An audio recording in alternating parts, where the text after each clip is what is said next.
নমস্কার বন্ধুরা, আমি তনুশ্রী। আমার চ্যানেলে আপনাদেরকে স্বাগত। আজকে আমি একটি বিকেলের নাস্তা রেসিপি নিয়ে চলে এসেছি।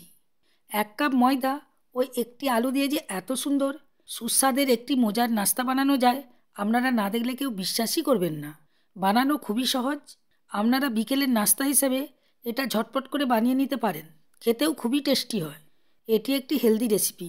আশা করি আজকের চটজলদি নাস্তাটি আপনাদেরকে খুবই ভালো লাগবে বন্ধুরা। তাই স্কিপ না করে পুরো ভিডিওটা দেখার অনুরোধ রইল। এই নাস্তাটি বানানোর জন্য এখানে আমি কিছুটা ময়দা নিয়েছি। এবার দিয়ে দিচ্ছি পরিমাণ মতো নুন আর দিয়ে দিচ্ছি সাদা তেল।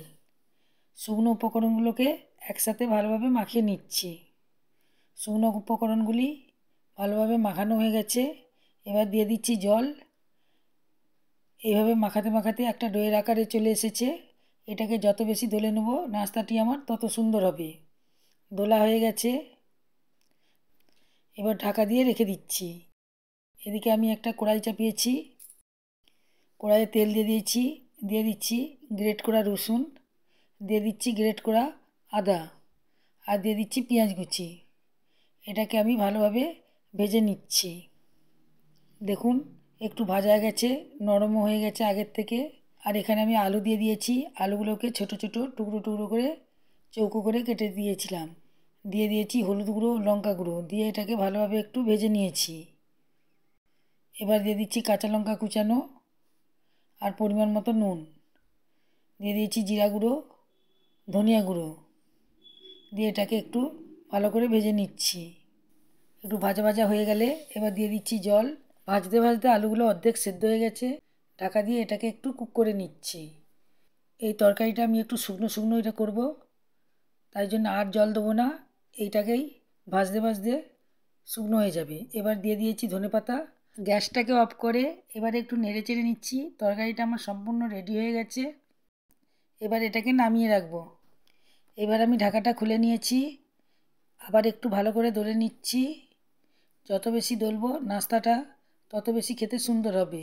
এবার এখান থেকে আমি লেচি কেটে নিচ্ছি। সব লেচিগুলো কাটা হয়ে গেছে।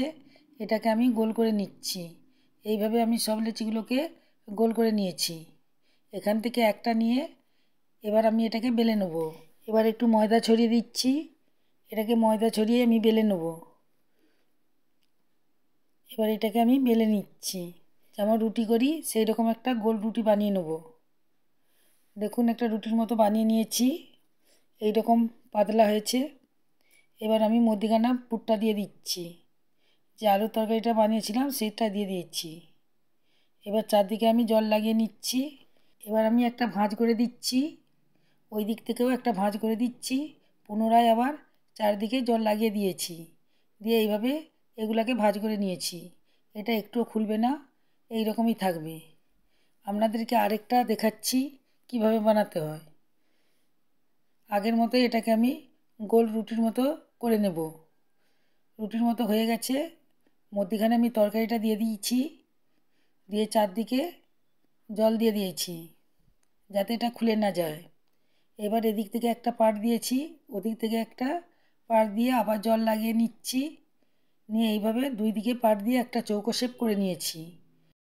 এবার একটা প্যান আগে থেকেই বসিয়ে দিয়েছিলাম।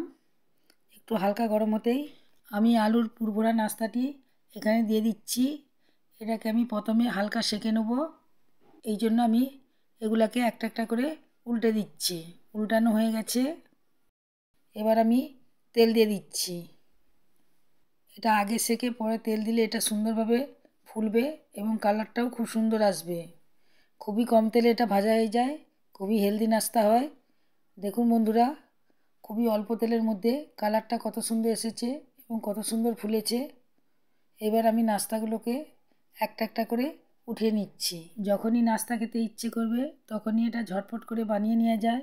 বন্ধুরা, নাস্তাটি দেখতে কত সুন্দর হয়েছে, খুবই লোভনীয় হয়েছে। খেতে তো দারুণ মজার হয়। আপনাদের যখনই বিকেলের জলখাবার খেতে ইচ্ছে করবে আপনারা ঝটপট করে বানিয়ে নিতে পারবেন। আপনাদেরকে কেটে দেখাচ্ছি। দেখুন ভেতরটা আলুর পুরে ভরা। খেতে অসাধারণ টেস্টি হয়। আশা করি আজকের পুরে ভরা নাস্তাটি আপনাদেরকে খুবই ভালো লেগেছে। তাহলে অবশ্যই লাইক করে দেবেন। এই রকম নতুন নতুন রেসিপি পাওয়ার জন্য আমার চ্যানেলকে অবশ্যই সাবস্ক্রাইব করবেন এবং বন্ধুদের মধ্যে প্রচুর প্রচুর শেয়ার করবেন।